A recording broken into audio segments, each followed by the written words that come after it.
So I sat on my bed, I was like, La ilaha illallah, Muhammad Rasulullah.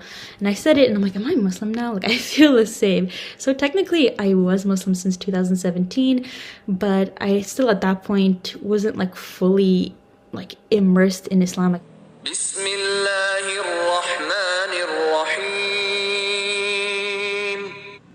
Assalamu'alaikum. So in this video, I will be speaking about my revert story. For those of you who haven't seen me on TikTok, basically I was born Jewish to a Jewish family and I converted to Islam in 2018. So I get asked a lot of how I converted to Islam, of course, as most reverts get this question. So in this video, I'll get into it. So, as I mentioned, I was born to a Jewish family. I was born in Montreal, Canada, to actually a Hasidic family. So, up until I was 3 or 4 years old, up until my parents' divorce, I was raised Hasidic. And afterwards, once my parents got divorced, my mother took me and my siblings out of the Hasidic community, but we still remained Jewish, of course, and we still remained in the Jewish community. So just a little background, my father is Ashkenazi Jewish. He is from Eastern, his family comes from Eastern Europe, and my mother is Mizrahi and Sephardic. And that means her mother was born in Morocco and her father was born in Yemen, and my mother was actually born in occupied Palestine, or as Jewish people call it, Israel. So growing up, I always considered myself Israeli Jewish, Moroccan, Yemeni, Ashkenazi, all of the above, but definitely was held very close to my Jewish ethnicity, and still today I do consider myself Jewish ethnically, which people sometimes have difficulty understanding, but I still consider myself as an ethnic Jew who is religiously Muslim. I went to a Jewish school my whole life, obviously up until the end of high school. So at that point, I was super Jewish, believed in God. I always believed in God, but I believed in Judaism specifically. I believed in the Torah. I believed in the teachings of Judaism because I had a Jewish education and I held really closely to that.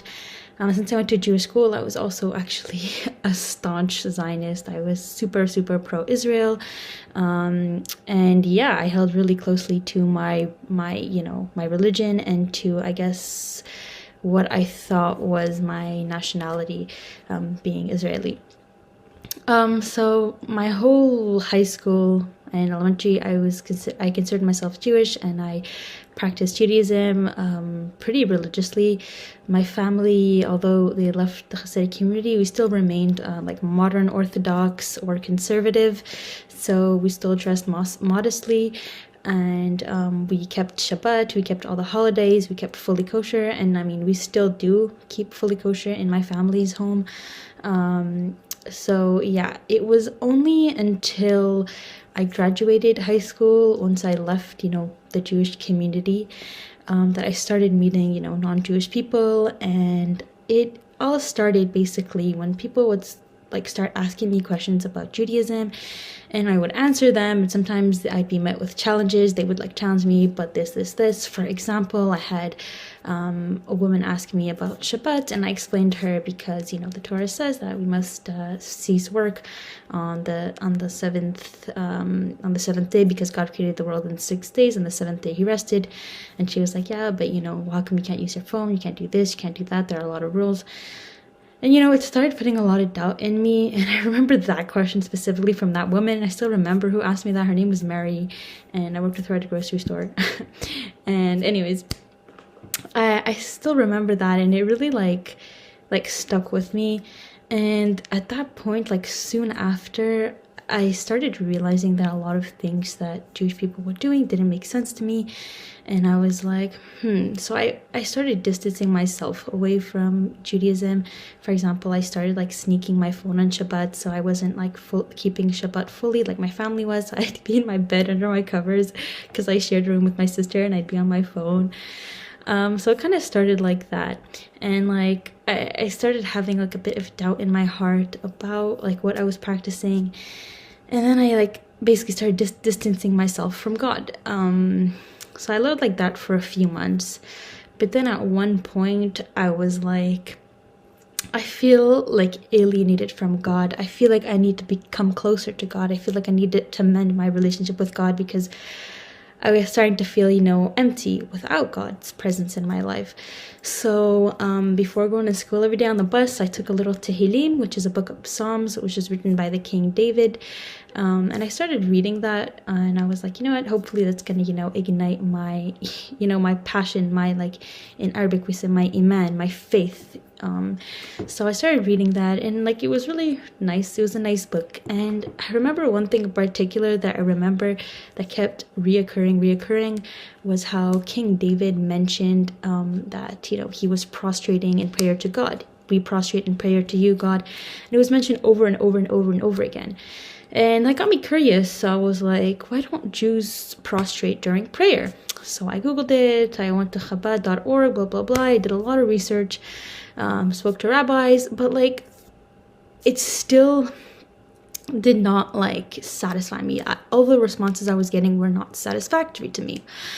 So I was like, this is weird. So as I was doing a lot of research, like I was reading Jews prostrate during prayer, the sect of the Karaite Jews came up. So the Karaite Jews are Jews who follow strictly the Torah, and they don't follow like the Talmud and other rabbinical texts or interpretations.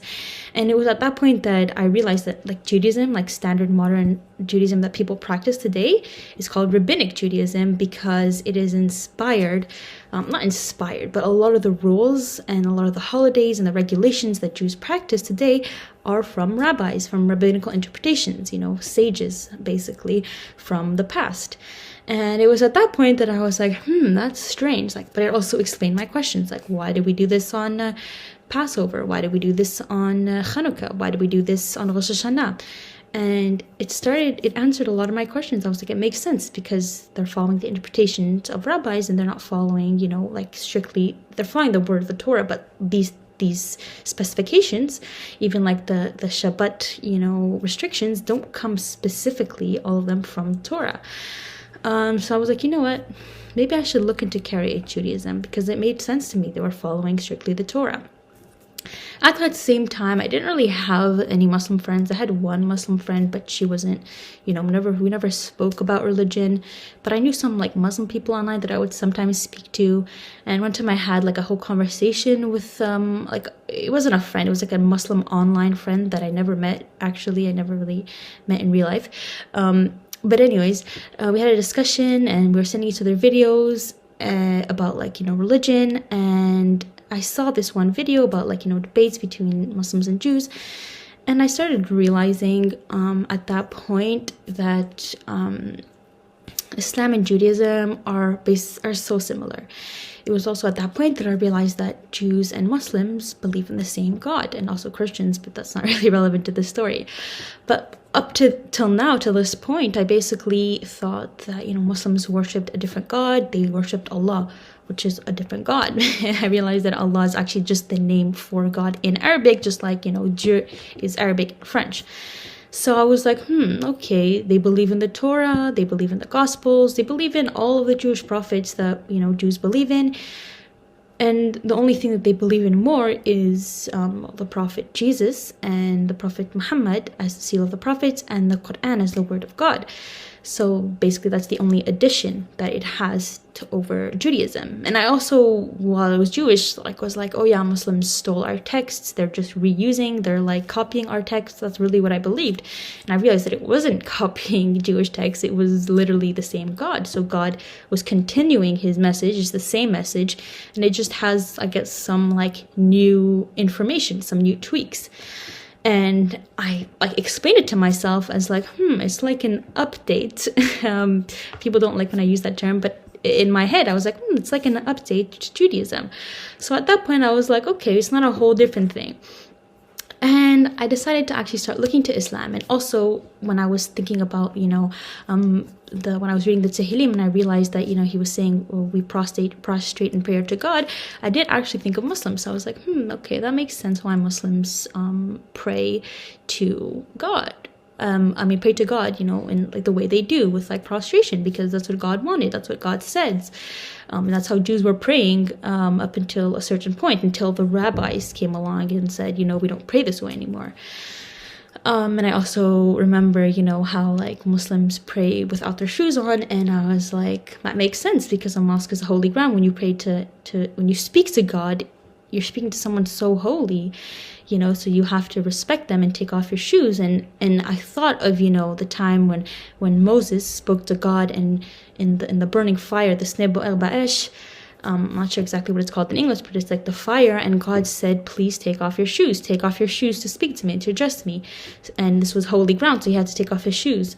And I was like, that makes sense. And it was like little things like this. At this point, I still was not like actually considering being Muslim, but it was little things like that kept being added into, like, I kept realizing that I was like, okay, Islam makes sense, this makes sense.